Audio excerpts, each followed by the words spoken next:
제16장 서한지부대인 혁종인 1화.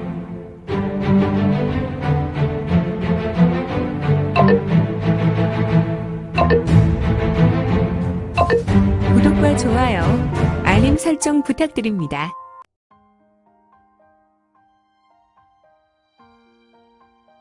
제16장 서한지부대인 혁종인 1화. 남의 검문 5무이는 환성노조의 귀신같은 수로 수급을 잃었지만 쓰러지지 않고 서 있을 뿐 아니라 기이하게 그들 목 주위에서 피가 솟기 시작했다. 이는 피 분수를 이루어 공중으로 솟았고 또한 급하게 떨어지는 소나기와 같이 피가 떨어져 내렸다. 허허, 그런데 이 무슨 조화란 말인가? 환성노조 근처에 쏟아졌던 무사들의 피는 환성노조가 마시는 것인가? 아니면 그의 몸으로 빨려 들어가는 것인가? 떨어져 내리던 무사의 피는 환성노조 주위에서 복숭아만 한 혈구를 만들었고 약 40개의 혈구는 차례대로 환성노조에게 흡수되었다. 이 40여 개의 혈구가 모두 흡수된 후에 환성노조의 몸에서 강한 적광이 주변을 물들게 했고 결국 그의 몸은 적광에 의해 몸이 감추어졌다. 이 같은 현상이 한동안 계속되었다. 들판 위에 바람이 불어온다. 들판에 이름 모를 풀과 기와이초들은 이 바람에 의해 이리저리 쓸며 서로의 몸을 비벼댄다. 그리고 날은 이미 어두웠고 또다시 피를 흡수했군. 부열공을 다스린 지 이미 20년이 지났지만 피에 대한 굶주림은 어찌할 수 없단 말인가. 후유. 형제들도 모두 죽었고 남의 건문의 부하들도 모두 죽어버렸으니 언제나 결과는 이와 같군. 부열공의 저주란 말인가. 속히 10만대산에 있는 마교 본산으로 들어가야겠다. 5명의 피를 흡수했으니 한동안 피에 대한 그리움은 없을 것이지만 다시 한번 이 같은 일을 저지르면 나는 정말 피에 대한 저주를 받을 것이며 이는 곧 아수라의 저주가 될 것이다. 그렇게 되면 결국 나 삼종만 마조이는 마교를 떠날 수밖에. 환성노조 마조이는 천천히 걸음을 옮겼다. 그는 푸른 풀밭을 천천히 걸으며 보보를 밟았는데 허허, 그의 걸음을 보라. 그는 강호에서 유명한 답설모원의 보보를 밟고 있었으니 천천히 움직이며 그가 딛는 자리에 풀은 수그러지지 않고 그는 풀 위를 유영하는 하듯 걸음을 옮겼다. 환성노조는 만이교의 장교로 무너진 백화교의 교도들을 받아들여 본격적으로 천년마교의 문을 열었던 인물이었다. 지옥의 사자를 만날지언정 환성노조의 출수를 만나지 말라는 강호 풍문의 주인공은 70여 년 전 이렇게 힘없이 사라져갔으니 다시 현재 섬서성 서한 섬서 수호문 문주 침소. 자네가 환성노조라 말했나? 네, 그렇습니다. 이복의 여호 당주. 네, 문주님. 자네와 부하들은 이 환성노조의 말을 어떻게 들었는가? 네, 문주님. 저는 이미 부하들에게 들었다고 말씀드렸습니다. 그리고 부하들은 마교의 혈포무적대 무사들과 조우해서 그들이 이 환성노조를 찾는다는 이야기를 들었습니다. 아, 마교에서 나를 찾는다고? 그러면 자네 부하 중에 환성노조를 말한 이들은 여러 명인가? 아닙니다, 문주님. 우리 서호당에서 유명한 돼지 3형제 조장들이 한 마리고 일단 문주님께 보고하는 것이 우선이라 입 단속하여 문주님을 찾은 것입니다. 돼지 3형제, 그래, 좋군. 자네와 돼지 3형제라는 그 친구들만 알고 있단 말이지. 섬서성 지부대인이며 수호문의 문주혁종이는 눈을 가느다랗게 떴고 그의 눈에서 눈빛이 반짝거리더니 이내 찰나에 사라졌다. 좋군, 좋아. 역시 서호당의 당주자네만한 인물은 없군. 환성노조란 인물은 매우 중요한 인물이지. 그가 활동한 지 이미 100여 년의 세월이 흐르고 있고 그는 강호 무림에서 잊힌 인물이지. 아, 그런가요? 물론이지. 그래서 자네와 돼지 3형제가 이 인물을 거론하는 것은 매우 놀라운 일이야. 아, 그러면 문주께서는 어찌 환성노조를 아신단 말인지요? 아, 문주님, 그런데 아까부터 이곳이 좀 더운데. 그리고 이 침소에서 피비린내가 납니다. 피비린내? 킁킁킁킁. 서호당 당주 여원은 고개를 좌우로 돌리며 개처럼 킁킁거렸다. 자네, 개코를 가졌나? 어찌 제 어릴 때 별명을 아십니까? 동네 친구들은 저를 보고 개코라고 할 정도로 저는 냄새를 잘 맡았고 지금도 고향에 가면 친구들은 저를 여우라 하지 않고 개코라고 부를 때가 있습니다. 이 녀석 뭐야, 냄새를 기막히게 맡는군. 내가 여아들을 아직 처리하지 않았는데.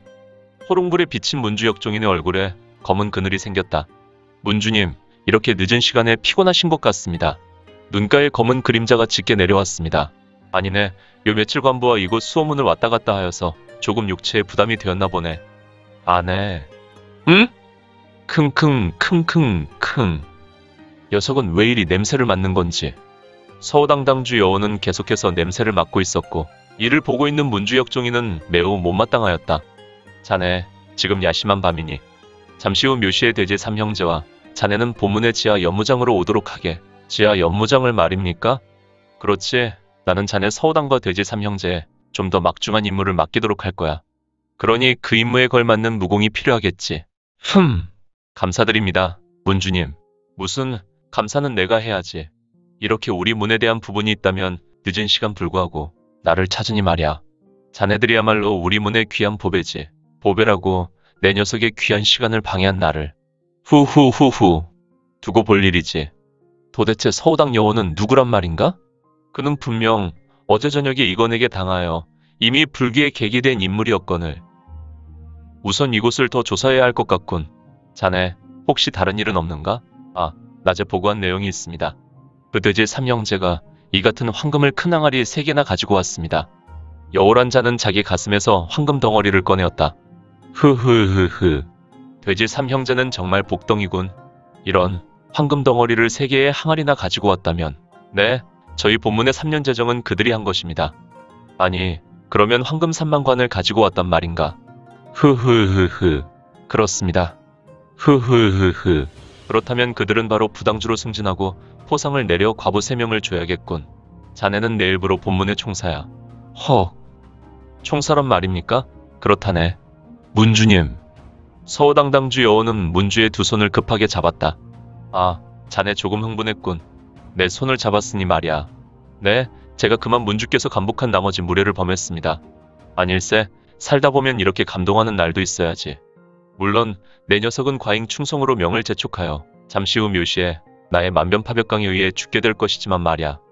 허허, 이런 만변파벽강이라니.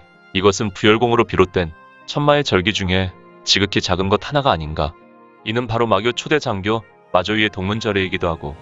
그렇다면 이 지부 대인이며 이곳 서한 수호문의 문주는 과거의 마교 내에서 사라졌던 그 마조위가 아닌가. 아니면 그의 제자일지도. 저는 문주께서 이렇게 대우해 주시니 문주께서 잠자리에 드셨을지라도 이렇게 염치불구하고 나왔던 것입니다. 뭐 그동안 자네의 충정을 내가 어찌 모르겠는가. 자, 자네도 묘시에 나와 볼 일이 있으니 이제는 거처로 돌아가 잠시나마 쉼을 취하게. 네, 알겠습니다. 문주님의 배려 감사합니다. 무슨 내가 본문의 문주이지 않은가. 내가 본문의 사람들을 아끼지 않으면 누가 아끼겠나. 하하하하하. 존경합니다, 문주님. 알겠네, 여총사. 여총사 말입니까? 그렇지, 자네는 이제 수호문의 여호 총사일세. 다시 한번 감사드립니다. 여호는 일어나며 문주에게 허리를 깊숙이 숙여 예를 다했고 문주는 서우당 당주 여호의 등을 두드려 주었다. 여호는 조금 과하다 싶을 정도로 허리를 구부린 채 한동안 허리를 세우지 않았다. 허허, 이 친구. 그러다가 허리 부러지겠군. 여호는 허리를 펴며 말한다. 알겠습니다. 이제는 거처로 돌아가겠습니다. 알겠네. 여호는 돌아서서 출입문으로 걸어갔다. 그의 눈은 이체가 번뜩였고 역시 문주인, 혁종인 또한 눈에서 불빛이 번뜩였다. 잠시 후 여호는 밖으로 나갔고 문주는 회심의 미소를 짓고 자신의 침소로 걸어갔다. 그리고 그는 약간의 회랑을 지나 긴 휘장을 거뒀다. 역시 휘장이 거치니 짙은 혈향이 사방으로 퍼져나갔다.